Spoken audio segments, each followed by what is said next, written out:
नमः परमहंसाय स्वादतचरणकमलचिन्मकरन्दाय भक्तिजनमानसनिवासाय श्रीरामचन्द्राय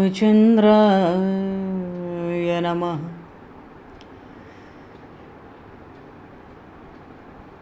वंशीविभूषितकरान्नवनीरदाभात् पीताम्बरादरुणबिम्बफलाधरोष्ठात् पूर्णेन्दुसुन्दरमुखादरविन्दनेत्रात् कृष्णात् परं किमपि तत्त्वमहं न जाने।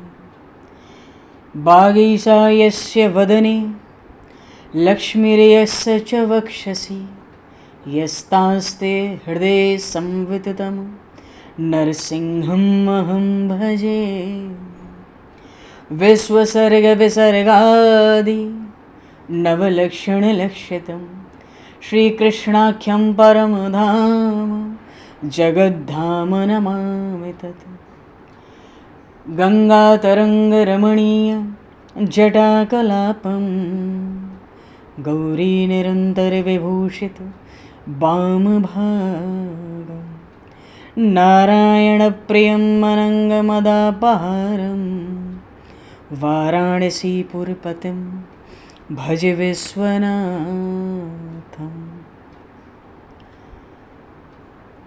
प्रह्लादनारदपराशरपुण्डरीक व्यासयम्बरीशशुकशौनकभीष्मदालभान् रुकुमाङ्गदर्जुनवसिष्ठविभीषणादीन् एतानहं परं भागवतान् नमाम्यहम्। श्रीसीतानाथसमारम्भां श्रीरामानन्दार्यमध्यमाम् अस्मदाचार्यपर्यन्तां वन्दे गुरुपरम्पराम्। वाञ्छाकल्पतरुभ्यश्च कृपासिन्धुभ्य एव च पतितानां पावनेभ्यो वैष्णवेभ्यो नमो नमः। योगेन्द्राय नमस्तस्मै शुकाय ब्रह्मरूपिणे संसारसर्पदष्टमयो विष्णुरात्ममुच्यते। नारायणं नमस्कृत्य नरं चैव नरोत्तमं देवं सरस्वतं व्यासं ततो जयमुदीरये। गोविंद जय जय गोपाल जय जय गोविंद जय जय गोपाल जय गोविंद जय जय गोपाल जय जय गोविंद जय जय गोपाल जय श्री राधारमण हरि गोविंद जय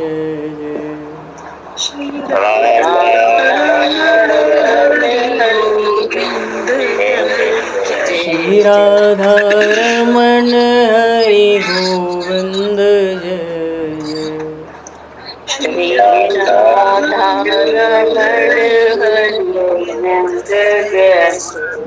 श्री राम जय जय ऋषिकेश जय जय श्री राम जय जय ऋषिकेश जय। श्री राम जय जय ऋषिकेश जय जय श्री राम जय जय ऋषिकेश जय। सीतारमण रघुनाथ जय जय सीतारमण राम रघुनाथ जय जय। सीतारमण राम रघुनाथ जय जय सीतारमण राम रघुनाथ जय। श्री वृंदावन बिहारी लाल की जय। श्री जमुना महारानी की जय। श्री गिरिराज महाराज की जय, श्री गिरिराज धरणे की जय, समस्त गौवंश की जय, 84 कोस ब्रजमंडल धाम की जय, श्री वेदव्यास जी महाराज की जय, श्री सुखदेव जी महाराज की जय, श्री शुत शौनक आदि ऋषियों की जय, श्री सद्गुरुदेव भगवान की जय, सब संतन की जय, सब भक्तन की जय, समस्त वैष्णवन की जय, समस्त पूर्वाचार्य चरणन की जय, समस्त संप्रदाचार्यन की जय, श्री सद्गुरुदेव भगवान की जय। गंगा मैया की जय, जमुना मैया की जय, सरयू मैया की जय, गौ माता की जय, तुलसी माता की जय, पृथ्वी माता की जय, काशी महारानी की जय। जय जय श्री सीताराम, जय जय श्री राधेश्याम। नमः पार्वती पते हर हर महादेव। हरिशरणम। अनंत कोटि ब्रह्मांड नायक सर्वेश्वर पूर्ण परात्पर ब्रह्म, असंख्य कल्याण गुणगणलय, भक्त वांछा कल्पतरु, शरणागत वत्सल, भक्त वत्सल, दीनबंधु, दया सिंधु, सच्चिदानंदमय श्री विग्रह भगवान श्री राधा माधव की महती कृपा करुणा से परम पावन 84 कोस ब्रजमंडल धाम के हृदय स्थल श्री धाम वृंदावन से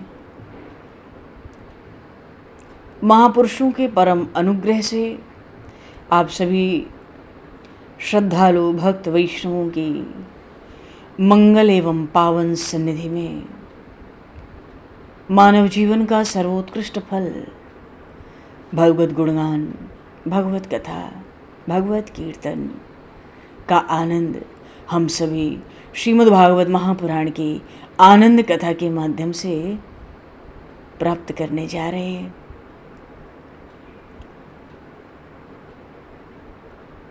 सर्वप्रथम आप सभी भक्तजनों के श्री चरणों में भगवत भाव से सादर वंदन, सादर नमन। आप सभी को यथा योग्य जय सिया राम, जय जय श्री राधे, हरि शरणम। जय हो, जय जय श्री राधे, सभी को जय सिया राम, जय हो भगवान, जय हो श्री राधे, श्री राधे, जय जय जय। कासाय वस्त्रं मणिहारभूषितं सिंहासनस्थं श्रितभक्तव्यापितम् अनाथनाथं करवीरवासनं श्रीकृष्ण गोविंद शरणं प्रपद्ये। श्रीकृष्ण गोविंद मनसा स्मरामि। पूर्व प्रसंग में श्री प्रहलाद जी महाराज नरसिंह भगवान की स्तुति कर रहे हैं। नामदेव जी महाराज के चरित्र में कथा आती है, 5 वर्ष के बालक थे नामदेव जी। विठलनाथ जी की घर में सेवा थी, पंढरीनाथ की, महाराष्ट्र में।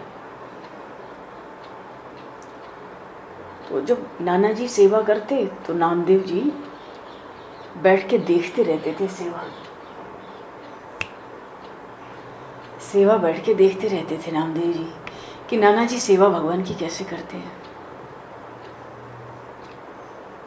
तो एक बार ऐसा हुआ कि नाना जी को कहीं बाहर जाना था, तो उन्होंने कहा नामदेव जी से, 5 वर्ष के बालक हैं नामदेव जी,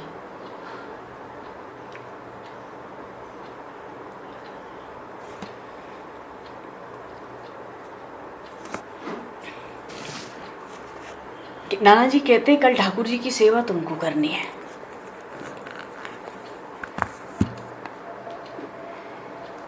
नामदेव जी ने पूछा कि नाना जी सेवा कैसे करनी है। तो नाना जी बोले बेटा घर में जो कुछ है ना उसको भगवान को, पंढरीनाथ को, वो सब उन्हीं का है, उन्होंने हमें दिया है, तो ये हमारे मालिक हैं, स्वामी हैं, इनकी सेवा किए बिना खाना पाप है। तो नामदेव 5 वर्ष के बालक हैं, वो नाना जी से पूछते हैं पाप लग जाए तो क्या ठाकुर जी मारते हैं?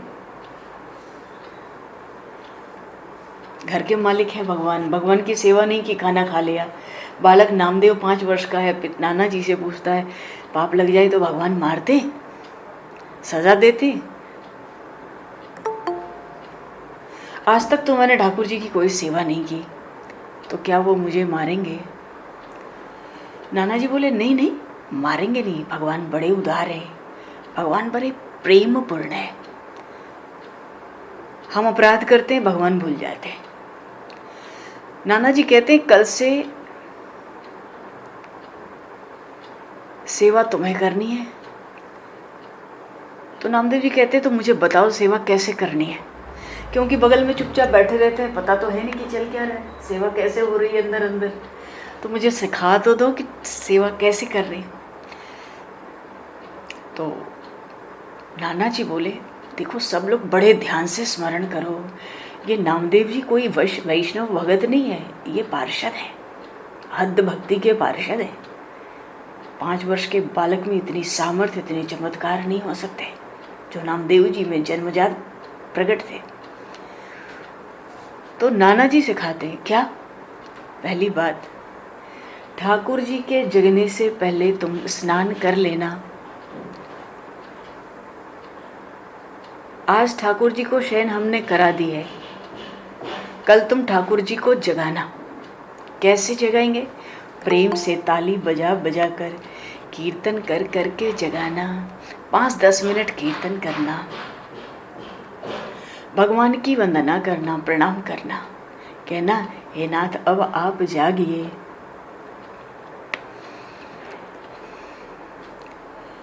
हे प्रभु मैंने सब तैयारी पूजा की कर ली है, 10 मिनट कीर्तन करेंगे, प्रणाम करेंगे और भगवान से कहेंगे हे प्रभु आप जागिए।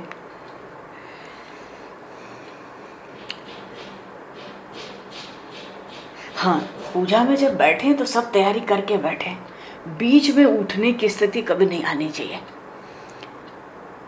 बड़े बोलने का भी प्रसंग नहीं आना चाहिए। जैसे कोई तुक्ष नौकर अपने मालिक की सेवा करता है, वैसे भगवान की सेवा में जानना चाहिए,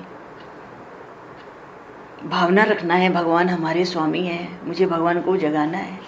ऐसे प्रेम भी बढ़ता है। जब हृदय प्रेम से पसीजेगा, ठाकुर जी जागेंगे। उनको सिंहासन पर बिठाओ, उनको आचमन कराओ, कुल्ला कराओ। और जैसे ही ठाकुर जी जगते हैं, लाल जी को बड़ी भूख लग जाती है, तो उनको माखन मिश्री का भोग तुरंत दे दो या गाय का दूध दे दो।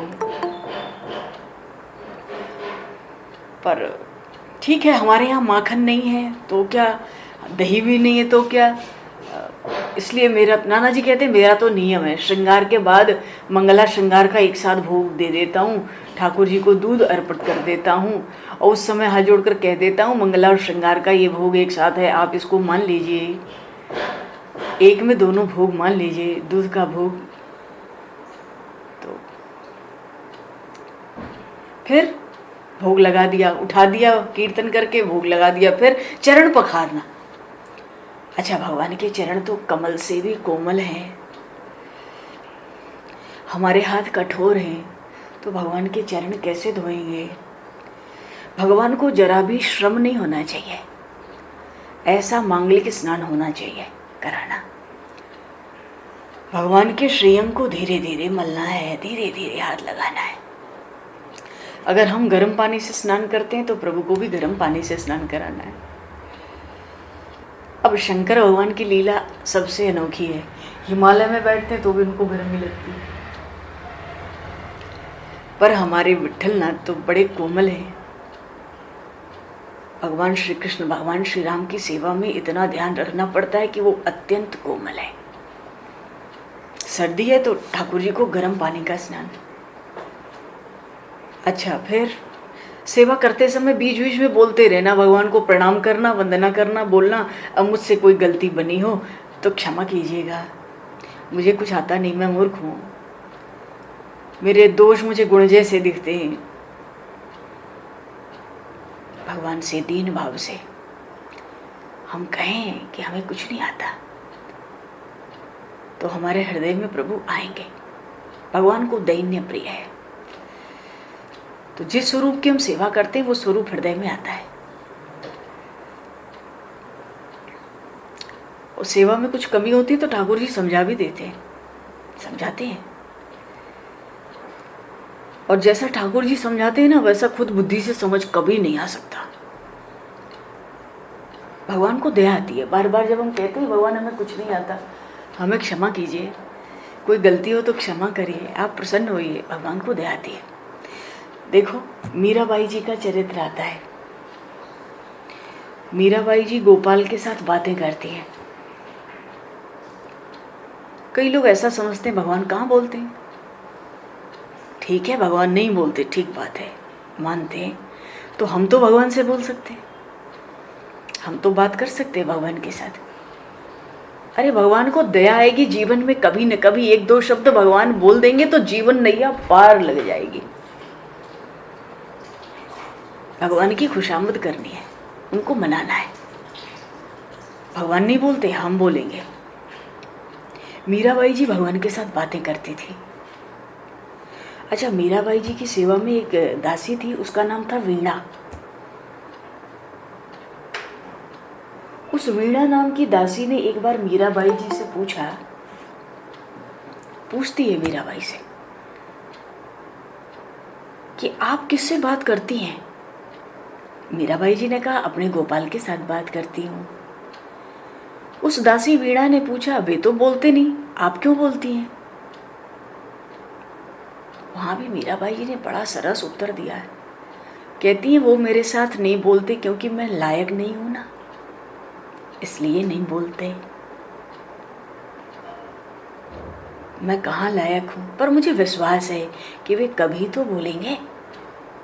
2 वर्ष के बाद, 12 वर्षों के बाद भी कभी तो बोलेंगे। अरे तब भी नहीं बोलेंगे तो मेरे जीवन के अंतिम दिन तो वो अवश्य बोलेंगे। मेरे प्रभु मुझे लेने आएंगे, ऐसी मेरी निष्ठा है। कितनी सुंदर बात है, सरस। हम कभी किसी मनुष्य की आशा न रखें और प्रभु की आशा हम कभी भी न छोड़ें। प्रभु की आशा कभी न छोड़ें। कोई मनुष्य हमें सुख देगा ऐसी आशा रखेंगे तो महान दुख होगा, और भगवान की आशा हम न छोड़ें। तो वैष्णव आशा रखकर भगवान का स्मरण सेवा करता है। आशा क्या रखता है, आज नहीं बोलेंगे, 12 वर्ष बाद बोलेंगे, जीवन की अंतिम सांस में बोलेंगे। भगवान 1-2 शब्द भी बोल देंगे तो हमारा जीवन सफल हो जाएगा। अपने भाव प्रभु के सामने रखने पड़ते हैं। भगवान से कहना है मैं पापी हूँ, मेरा मन बहुत पाप करता है, मैं समझता हूँ अपने मन को नहीं संभाल पा रहा हूँ, मेरा मन बहुत बिगड़ गया है, हे नाथ। सब बात प्रभु सुनते हैं। अच्छा, नाना जी ने नामदेव जी को समझाया कि ठाकुर जी से बीच बीच में बातें करते रहना, हाँ, पूछते रहना, यही पूछ लेना कि आपको मेरी सेवा में कोई परिश्रम तो नहीं हो रहा है नाना जी के पीछे। ठीक है, मेरी कोई गलती हो तो मुझसे कह दो। प्रेम से प्रभु को स्नान कराओ, प्रेम से प्रभु का श्रृंगार करो। हम नए नए वस्त्र पहनते हैं, प्रभु को भी नए नए वस्त्र पहनाएंगे। भगवान ने सब कुछ दिया है, इसलिए भगवान की सेवा में, भगवत भक्ति में अगर हम लक्ष्मी जी का सदुपयोग कर लें तो अखंड रूप से उस घर में विराजमान रहती हैं। जहाँ लक्ष्मी जी का उपयोग नारायण की सेवा में होता है, वहाँ लक्ष्मी जी अखंड विराजमान रहती है। अच्छा, हम भगवान का श्रृंगार करते हैं, तो श्रृंगार करने से भगवान को कोई लाभ है क्या? नहीं है, पर हमको लाभ है। भगवान का स्वरूप तो ऐसा सुंदर है कि बिना श्रृंगार किए ही शोभायमान है। श्रृंगार करके क्या प्रभु की शोभा बढ़ाएंगे? बढ़ जाएगी। अरे श्रृंगार ही प्रभु से शोभित है। जो श्रृंगार प्रभु पर धारण हो जाता है उसकी शोभा बढ़ जाती है। प्रभु तो बिना श्रृंगार के भी शोभित है। देखो रामायण जी में वर्णन आया, भगवान श्री रामचंद्र जब वन में गए थे उन्होंने जरा भी श्रृंगार नहीं किया था। ध्यान देना, हम श्रृंगार क्यों करते हैं भगवान का? अपने लाभ के लिए। भगवान तो गए वन में तो जरा भी श्रृंगार नहीं। अरे श्रृंगार तो छोड़ो, मोटे खुदरे वलकल पहने, पराने, मस्तक पर जटाएं, पर भगवान श्री राम का सौंदर्य अद्भुत सुंदर। अरे सौंदर्य के निधि है, लावण्य है। ऐसे सुंदर दिख पड़ रहे हैं, मोटे खुदरे वलकल पहन के जटा रखकर। वो शूर्पणखा रामचंद्र जी को देखते ही मन में इच्छा की कि इनसे मेरा विवाह हो जाए, मैं राम जी से विवाह करना चाहती हूँ। वो तो राक्षसी थी। भाव यह है कि राक्षस और राक्षसी भी भगवान को देखते तो मुग्ध हो जाते। खरदूषण से भगवान जब युद्ध करने आए, वो आए युद्ध करने भगवान के पास, वो कहते हैं देखकर भगवान को, राम जी को, कि बदलायक नहीं पुरुष अनुपा। अरे ये तो 10-12 वर्ष का बालक इतना सुंदर है, ये वध करने योग्य थोड़ी है, इससे युद्ध थोड़ा ही करना है। इससे कहो हमारी बात मान ले, अपने घर जाए, हम नहीं मारते इसको। हमने तो ऐसा सुंदर कोई देखा ही नहीं। 14 भुवन 3 लोक हमने हर जगह युद्ध किए। तो राक्षसी भी भगवान के दर्शन से मुग्ध हो जाते। उन्होंने कोई श्रृंगार थोड़ी किया था। अजी श्रृंगार न करने पर भी भगवान अतिशय सुंदर है। कहने का भाव है भगवान को श्रृंगार की आवश्यकता नहीं है। श्रृंगार से भगवान की शोभा नहीं बढ़ती, पर जो प्रेम से भगवान का श्रृंगार करता है उसका मन शुद्ध होता है।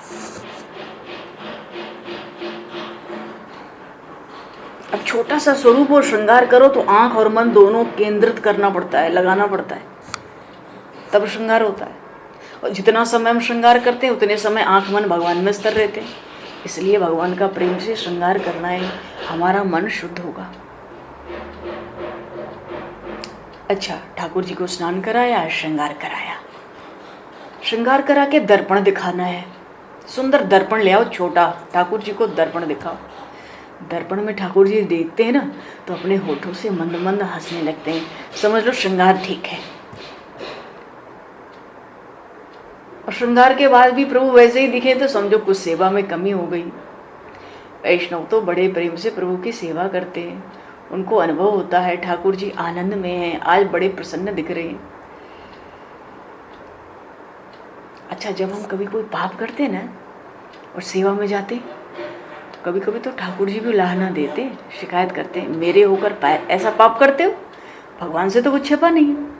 भगवान कहते हैं मेरे होकर तुम ऐसा पाप करते हो, तुम छल क्यों करते हो, तुम्हारी सब चिंता मुझे है, मैं तुम्हारे घर में बैठा हूं। मनुष्य पाप करता है तो भगवान को पसंद नहीं आता, भगवान प्रसन्न नहीं देखते। तो ऐसा व्यवहार के प्रभु प्रसन्न रहे। नियम से सेवा श्रृंगार कोई करे तो सेवा करने वाले का मन सेवा भाव से जाग उठता है, दर्शन से आनंद आता है। नाना जी नामदेव जी को समझा रहे हैं, बेटा ठाकुर जी का श्रृंगार करना, उनको गोपी चंदन बहुत प्रिय है, उसका तिलक लगाना, चरणों में तुलसी जरूर अर्पित करना। और श्रृंगार के बाद भगवान को भूख लग जाती है, नहाते धोते सजते सेवा लेते, अब भगवान को भूख लग जाती है तो दूध अर्पित करना, हाथ जोड़कर अनेक बार मनाना कि दूध आप पीजिए। जब तुम अनेक बार मनाओगे ना तब ठाकुर जी दूध पिएंगे।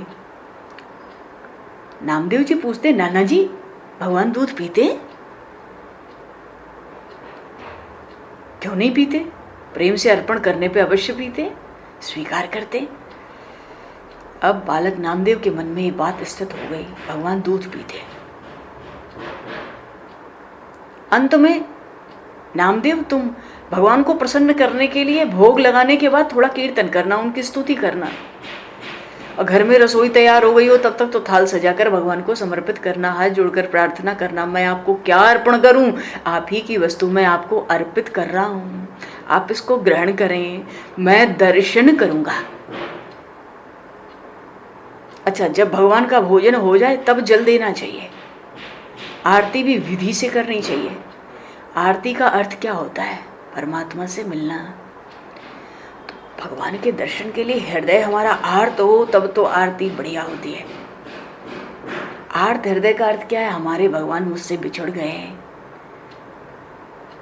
मैं इतना बड़ा हो गया फिर भी अभी मुझे भगवान के दर्शन नहीं हुए, मैं अधम हूँ, पापी हूँ, मेरा भगवान से वियोग हो गया। तो भगवान के वियोग में जिसको दुख है उसका हृदय आर्त बनेगा, तब समुचित रूप से आरती होगी।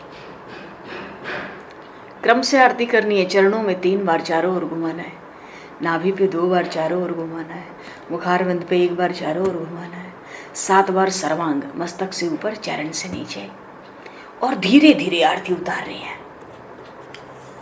जब आरती करते हैं तो भगवान के एक एक श्री अंग का दर्शन करना चाहिए। भगवान के मुखारविंद का आरती के प्रकाश में जब दर्शन होता है तो करोड़ों ब्रह्म हत्या आदि पाप नष्ट होते हैं। अब तो बड़े बड़े मंदिरों में भी अंदर ट्यूबलाइट जलती है और आरती होती है, वो आनंद नहीं आता, क्योंकि शास्त्र पुराण तो कहता है कि अंधेरे में भगवान की आरती होनी चाहिए। तो ज्योत क्या होनी चाहिए? ज्योत का प्रकाश भगवान को मिलना चाहिए। उस प्रकाश में अगर भगवान के मुखारविंद का दर्शन हो जाए तो करोड़ों करोड़ों ब्रह्म इत्यादि पाप नष्ट होते। अब प्रायः भीतर बड़े बड़े बल्ब लाइटें जलती हैं, आरती होती है, तो भगवान उस ज्योत में भगवान का दर्शन ठीक से नहीं हो पाता। बिहारी जी में आरती होती है तो अभी भी ज्योत में आरती होती है बांके बिहारी लाल जी की, बोले श्री बांके बिहारी लाल की जय।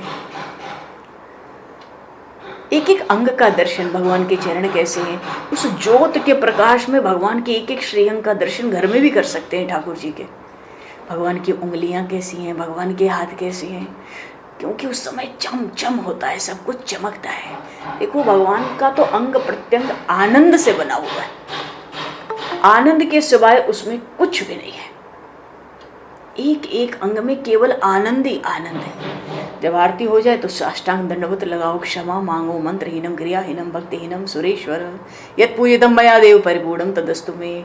मुझे कुछ भी नहीं आता, आप मान लीजिए मैं आपकी शरण में आया हूँ, मैं आपका हूँ, ऐसा कहकर भगवान का वंदन करना है।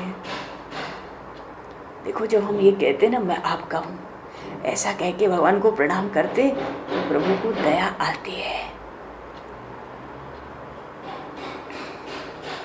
तो नाना जी तो कहते हैं नामदेव बेटा भावपूर्वक सेवा करना। नाना जी बाहर चले गए, नामदेव ने निश्चय किया कल से सेवा करूंगा। आज तक मैंने सेवा की नहीं, कल मैं मुंह अंधेरे जाग जाऊंगा, अंधेरा रहेगा तभी जग जाऊंगा। इतना चिंतन हो गया सेवा का कि बालक नामदेव को सपने में पंडरीनाथ के दर्शन हुए। बोलिए श्री विठल नाथ जी महाराज की जय। स्वप्न में ही दर्शन हुए, क्योंकि वही चिंतन बना था, सारा दिन वही सोच रहा था मुझे सेवा करनी है, सेवा करनी है। भगवान का स्वरूप का दर्शन हुआ। सुबह बालक जग गया, स्नान किया, ठाकुर जी की सेवा में पहुंचा, ठाकुर जी को जगाया, कीर्तन करके जगाया जैसे नाना जी सिखाए थे। उसको लगता आज प्रभु होठों से मंद मंद हंसते हैं। वैसे भी बालक जो होते हैं, छोटे बच्चे, भगवान को बड़े प्रिय हैं। ठाकुर जी की सेवा करने जाएं तो अज्ञान बालक बनकर ही जाना चाहिए। ज्ञान तो अच्छा है पर उसका अभिमान बड़ा बुरा है। मैं भगवान का एक साधारण बालक हूं, ऐसा भाव, हृदय भी बालक सा हो जाएगा। प्रभु जल्दी स्वीकार करते हैं। आज सेवा में नामदेव है, प्रभु प्रसन्न है, मेरा पुत्र मेरी सेवा में आया है, उसका कितना प्रेम है। आज प्रातःकाल ही जग गया, मेरे प्रति उसके मन में कैसा भाव है। बालक ठाकुर जी को जगाता है, ठाकुर जी के चरण धीरे धीरे पखारता है, प्रभु के चरणों को हाथ से सहलाते सहलाते उसकी आंखें भर आई। मेरे भगवान कितने कोमल हैं, नाना जी सच कहते हैं। अरे भगवान का स्पर्श हो तो शरीर में रोमांच हो जाना चाहिए। सेवा करते करते नामदेव जी भगवान से पूछते हैं, पंडरीनाथ से, आपको मेरे साथ सेवा में कोई त्रास तो नहीं हो रहा, कोई परिश्रम तो नहीं पड़ रहा? मुझे कुछ नहीं आता, मैं मूर्ख हूं, आपकी शरण में आया हूं, आपका हूं। भगवान प्रेम से बातें सुनते हैं। भगवान सोचते हैं कैसा मीठा बोल रहा है, पढ़ा लिखा भी इतना मीठा नहीं बोल पाता। भगवान प्रसन्न होते हैं।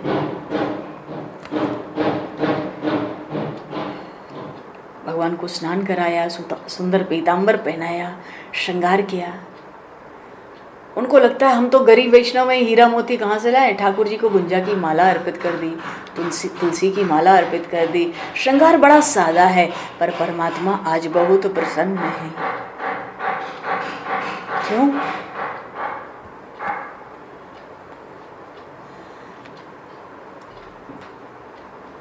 भगवान प्रसन्न इसलिए हैं कि उस बच्चे के हृदय का प्रेम उस मूर्ति में प्रवेश कर गया है। प्रेम में ऐसी शक्ति है, प्रेम तो जड़ को चेतन बना देता है। उनका श्रृंगार हो जाए तो भगवान को भूख लग जाती है।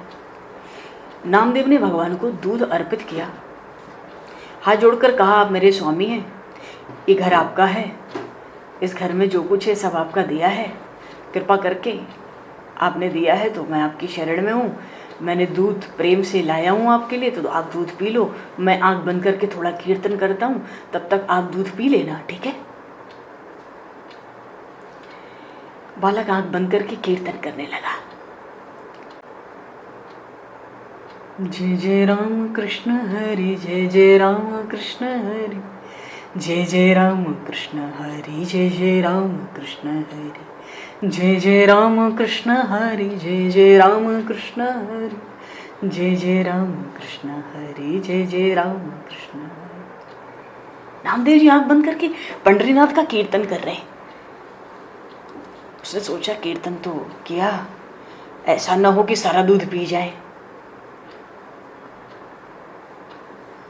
ज्यादा कीर्तन करूंगा तो भगवान सारा दूध पी जाएंगे, मुझे प्रसाद में क्या मिलेगा, मैं भूखा रह जाऊंगा। भगवान उनका कीर्तन सुनते हैं और भीतर सोच रहे हैं, भगवान सोच रहा है सारा दूध न पी जाए, कितना मधुर बोल रहा है। भगवान सोचते हैं मेरा नामदेव प्रातःकाल जगा है, उसको भूख लगी होगी, वो बालक है, वो सब कुछ पी जाए तो अच्छा है। प्रभु दूध नहीं पीते कि नामदेव दूध पी लेगा। 5 मिनट बाद नामदेव ने आंख खोली, कटोरे में दूध दिखा, प्रभु ने दूध नहीं पिया। नामदेव जी ने कहा, आप दूध क्यों नहीं पीते? नाना जी कह रहे थे आपको बहुत मनाना पड़ता है, फिर आप दूध पीते हैं। नाना जी घर में नहीं है इसलिए नहीं पीते, वो तो 8-10 दिन बाद आएंगे, मुझसे कोई भूल हुई है तो क्षमा करो। नाना जी कह रहे थे आप भूल जाते हो, तो मेरे अपराध को भूल जाओ, मैं तो पापी हूँ, जो भी हूँ, मैंने आज तक सेवा नहीं की, पर आप तो उदार हैं। नाना जी कह रहे थे तो आप कृपा कीजिए, आप जल्दी जल्दी दूध पीजिए, आपको भूख लगी होगी, दूध में शक्कर कम है, हो सकता है आपको पसंद कम आया हो। बालक को ऐसा लगा ठाकुर जी सिर हिला रहे हैं। ऐसा सोच के नामदेव जी गए, थोड़ी शक्कर ले आए, दूध में डालकर प्रभु के सामने रख दिया।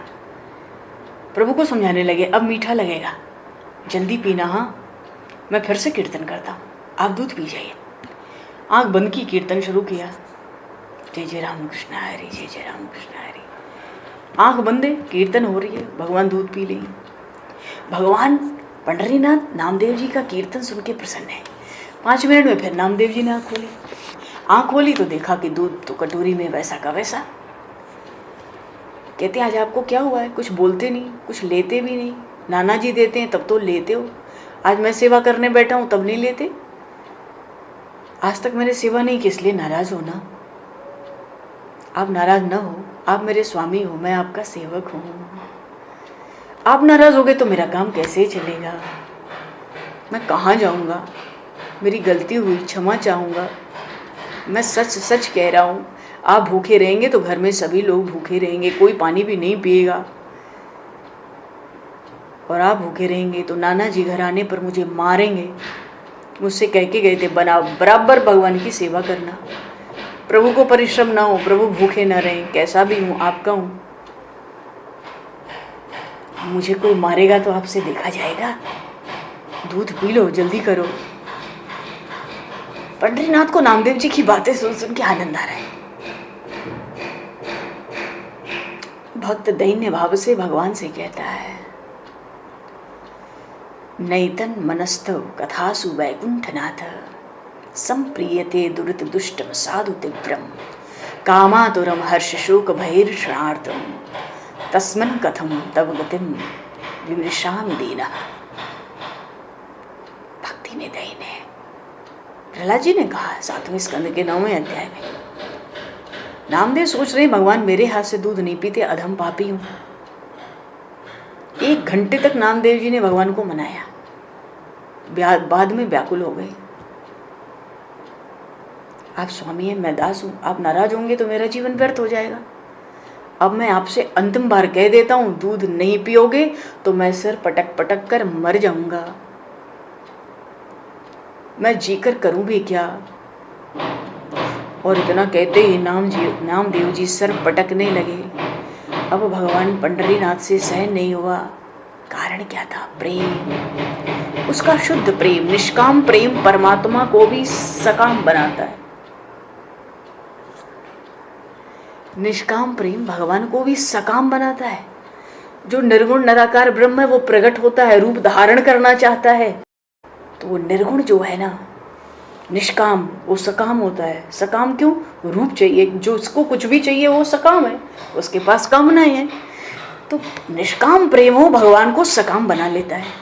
प्रभु ने कटोरा उठाया और एक हाथ नामदेव के मस्तक पर रखकर कहा, मैं दूध पीता हूँ। नामदेव ने आंख खोलकर देखी, भगवान दूध पीने लगे। बोलिए श्री पंडरीनाथ भगवान की जय, श्री नामदेव जी महाराज की जय। एक हाथ नामदेव जी के मस्तक पर रखा और कहा, आंख खोलकर देख ले, मैं दूध पी रहा हूँ। धीरे धीरे भगवान सब दूध पी जाने वाले थे। नामदेव जी को याद आया, नामदेव जी ने याद दिलाया, अकेले न पी जाना, मेरे लिए भी प्रसाद रखना, मैं भी भूखा हूँ सुबह का। नाना जी तो रोज मुझे प्रसाद देते थे, तुम अकेले न पी जाना, सब थोड़ा सा छोड़ देना। पंडरीनाथ हंसने लगे, नामदेव को दूध पिला दिया। सेवा प्रेम से सफल हो गई। इसलिए शुद्ध भाव से, प्रेम से भगवान को मनाना। अच्छा, हम भगवान से जितना प्रेम करते हैं, भगवान 1000 गुना प्रेम, उससे 1000 गुना प्रेम भगवान हमारे साथ करेंगे। क्यों? बड़े उदार है, बहुत प्रेम करते हैं। तो प्रेम से, भावपूर्वक सेवा, भगवान के नाम का जप, स्मरण करते हुए सेवा। परमात्मा को प्रसन्न करने के लिए बहुत पढ़ाई लिखाई की आवश्यकता नहीं है, बहुत धन कमाने की आवश्यकता नहीं है, जरूरत है प्रेम की।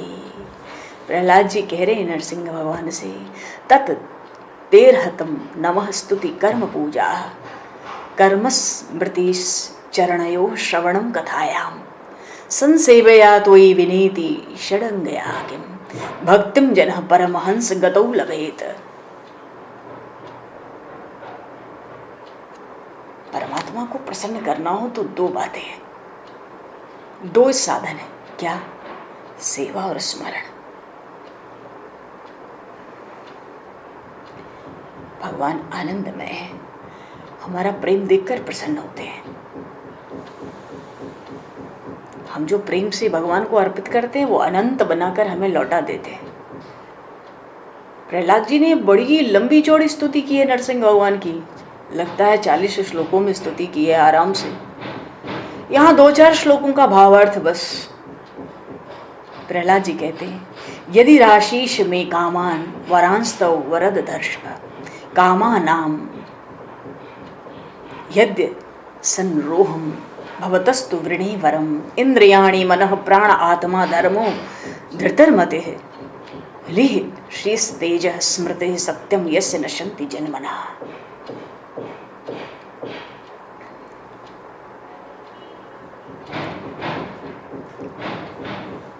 भाव है, भगवान किसी भी तरह के, अगर हमारे पास कोई भी ये सुख भोगने की कामना अंदर आ जाए, हमारा मन चंचल हो जाता है। कोई भी कामना आ जाए, बढ़िया पहन लें, बढ़िया खा लें, बढ़िया घूम लें, बढ़िया देख लें, बढ़िया सुन लें, कोई सुख भोगने की इच्छा हुई, मन चंचल। मन के चंचल होते ही शक्ति का विनाश आरंभ हो जाता है। शक्ति का विनाश और पाप का आरंभ।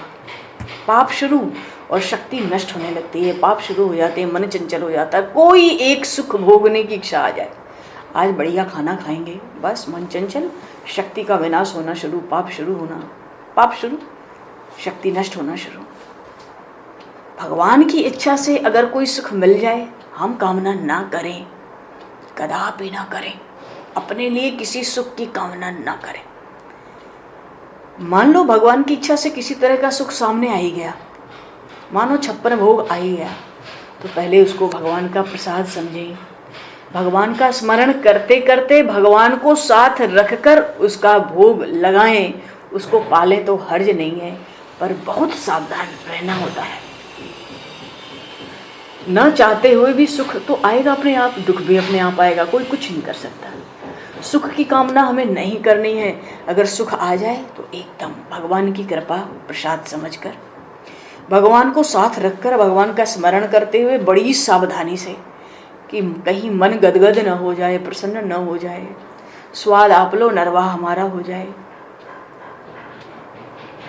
इसलिए भीतर से सावधान रहना पड़ता है, मन को टटोलना पड़ता है। इस मन को अभी कोई सुख की इच्छा तो नहीं है, ये चंचल होगा, इसकी शक्ति नष्ट होगी, इसके पाप शुरू होंगे, मन बिगड़ जाता है। प्रहलाद जी भगवान से कहते हैं, आप ऐसी कृपा कीजिए कि कभी किसी तरह के सुख को भोगने की मेरी इच्छा ही न हो।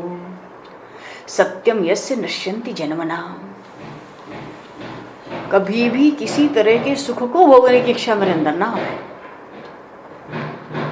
भगवान नरसिंह कहते हैं, आज्ञा देते हैं, प्रहलाद कुछ वर्षों तक तुम्हें राज्य करना है, बाद में तुम्हें मैं अपने धाम में ले आऊंगा।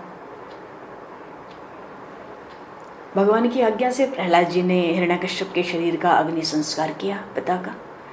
श्राद्धादिक जो विधि बताई गई है विधिवत शास्त्रों की होगी। बाद में ब्रह्मा जी ने प्रहलाद जी को सिंहासन पर बिठाया, राज्याभिषेक किया। प्रहलाद जी महाराज राजा हुए हैं। बोलिए श्री नरसिंह भगवान की जय। श्री प्रहलाद जी महाराज की जय। 6 वर्ष की अवस्था है, 6 वर्ष की अवस्था है। भगवान ने अपने सामने राज्याभिषेक कराया प्रहलाद जी का गोद में, और भगवान अदृश्य भी कैसे हुए, उसी सिंहासन में समा गए थे। क्यों? 6 वर्ष का प्रहलाद है, मैं चला जाऊं तो राक्षस कहीं प्रहलाद को कष्ट न देने लगे। तो भगवान सोचे राजा बना है तो सिंहासन पर बैठेगा, मैं इसी सिंहासन में छिप जाऊं, विलीन हो जाऊं, समा जाऊं, अदृश्य हो जाऊं, तो ये राक्षस डरते रहेंगे, प्रहलाद की ओर नजर नहीं उठाएंगे। इसी सिंहासन में इसका भगवान छिपा हुआ है, वो कभी भी बाहर निकलेगा, सबको फाड़ डालेगा, बड़ा शेर की तरह गर्जना करेगा। हिरण्यकश्यप को उसने मार डाला। तो 6 वर्ष के प्रहलाद जी और इतना बड़ा दैत्य कुल का राज्य, 14 भुवन 3 लोक। ब्रह्मा जी ने प्रहलाद जी का सिंहासन पर बैठा के राज्याभिषेक किया, प्रहलाद जी राजा हुए। भगवान नरसिंह बड़े प्रसन्न हुए। प्रहलाद जी महाराज ने नरसिंह भगवान के चरणों का वंदन किया है, प्रणाम किया है। और अब क्या कहते हैं राजा बनने के बाद प्रणाम करके? कहते हैं, हे नाथ, हे मेरे माई बाप, अब मुझे कुछ मांगने की इच्छा हो रही है।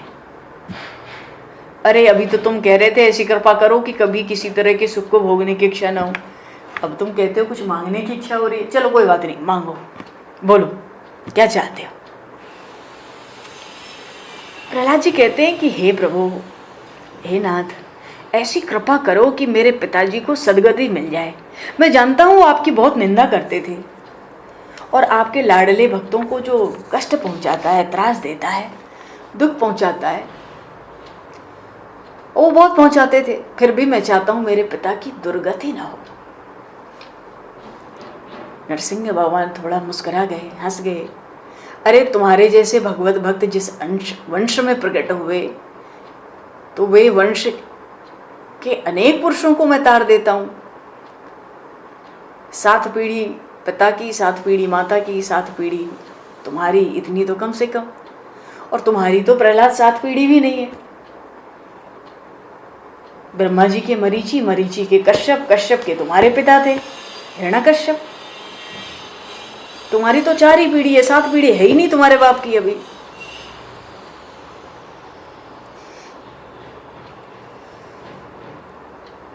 भगवान कहते हैं तुम्हारी भक्ति से तुम्हारे पिता को मुक्ति मिली है। देखो पिता क्या करता है, पुत्र को धन का वारिस बनाता है, अपनी संपत्ति का वारिस बनाता है।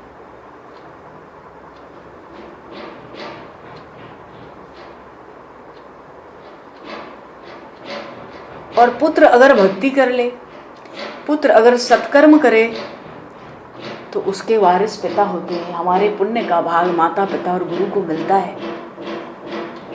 पुत्र प्रहलाद जैसा हो तो माता पिता तर जाते हैं। दुर्योधन जैसा पापी पुत्र हो तो माता पिता की दुर्गति भी हो सकती है। एक बात याद रखो, पुत्र प्राप्त करने के बाद घर में पुत्र का जन्म हो जाए तो माता पिता की जिम्मेदारी बढ़ जाती है।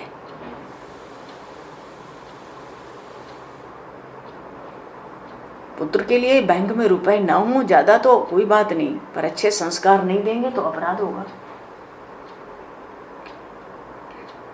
अच्छे संस्कार का एक ही अर्थ है, पुत्र को भगवान के मार्ग की ओर प्रेरित कर देना, पुत्र को भगवत प्राप्ति के मार्ग में लगा देना। जब तक लगाओगे नहीं, लगे रहना, खुद भी लगे रहना और उसके लिए भी लगे रहना। कब लगेगा, कब लगेगा, कब लगेगा, भगवान से प्रार्थना करते रहना। ये शास्त्र सम्मत बात है, मनगढ़ंत अपने मन की बात नहीं है। तो अच्छे संस्कार देना और बचपन से ही भगवान की ओर प्रेरित कर देना। बड़े होके कोई नहीं लगेगा। बच्चा जब बालक होता है तो उसका हृदय कोमल होता है, तब उसको भगवान के संस्कार डालने चाहिए, उसको सिखलाना चाहिए। बेटा, ठाकुर जी को अर्पण किए बिना खाने से पाप लगता है। जो बच्चों का कोमल हृदय होता है उसमें संस्कार तुरंत पड़ जाते हैं, दृढ़ हो जाते हैं पढ़ के। और जवानी में तो हृदय पत्थर के समान हो जाता है, कठिन, कितना भी समझा लो मानेगा नहीं। और दुराचारी पुत्र माता पिता की बड़ी दुर्गति करता है।